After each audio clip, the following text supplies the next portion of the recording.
Hi guys, welcome back to the channel, hope you're all okay. I wanted to do a short video today to answer two questions that I get asked regularly on this channel. The first one is, can you listen to police on a Bofeng? And the second one is, can you listen to the police? So in other parts of the world, other countries, you can. In the UK, you can't, and I'm going to explain the reasons behind that, so it'll give people an understanding of the reasons why. So we'll start with a short history of police communications within the UK. So from the 1970s to 1987, the police transmitted on 97 to 101 megahertz FM broadcast band. So you could listen to them on your radio at home, you could listen to them on your car radio in most areas, and you could hear the police, no problem at all. You wouldn't have to buy any specific equipment like a scanner, anything like that. You could just freely listen to the police.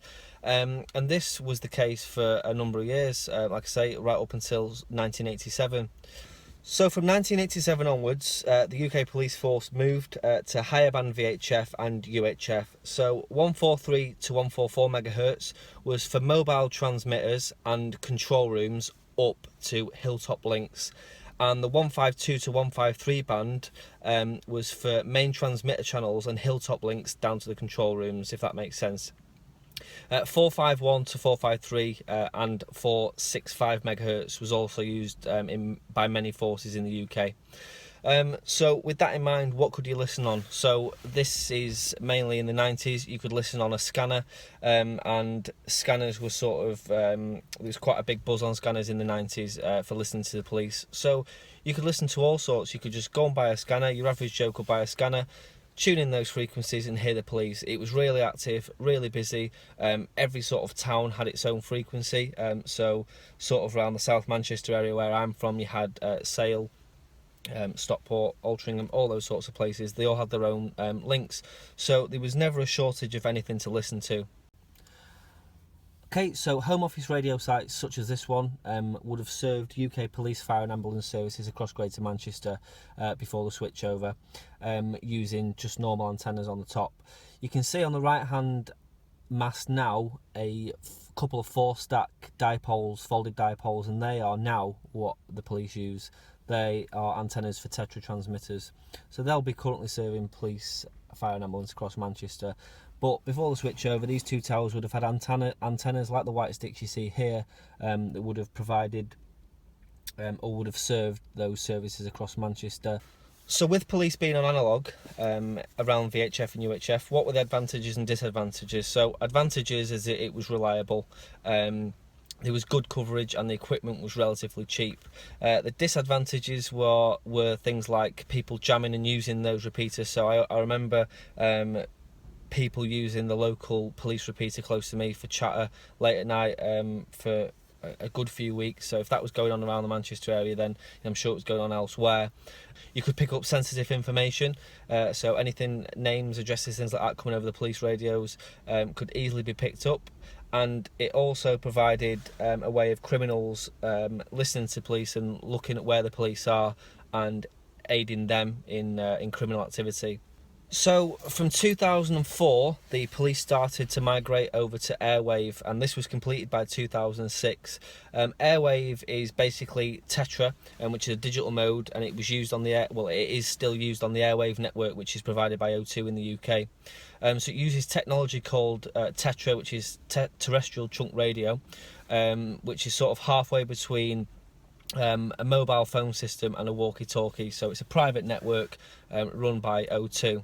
There are advantages and disadvantages to this network depending on who you speak to and where you look. If you look on Airwave's website, it's second to none.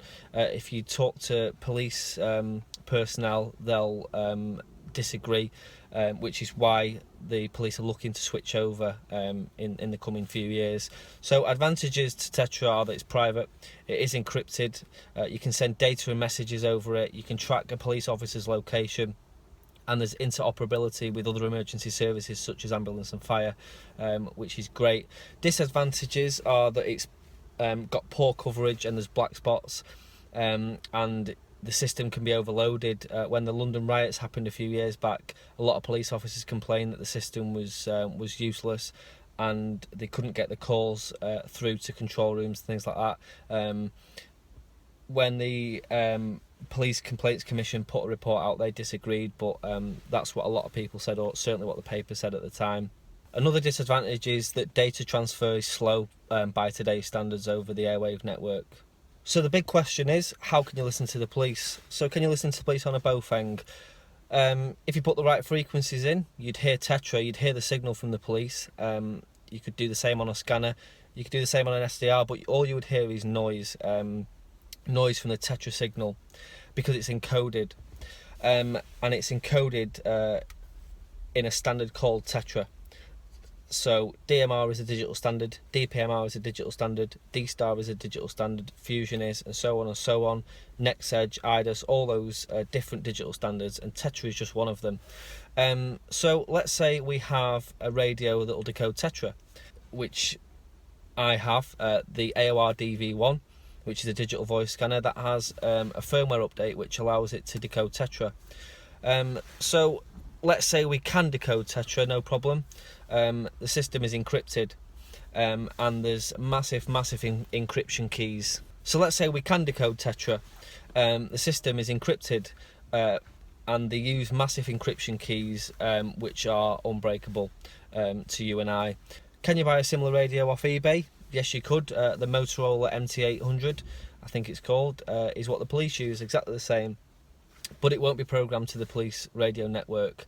It's a closed network, just like a mobile phone. So you could buy one of those radios off eBay that the police use. You could even buy an ex-police one, but the information that is in those radios to connect to the police radio network has been removed from them. So you can't do it that way.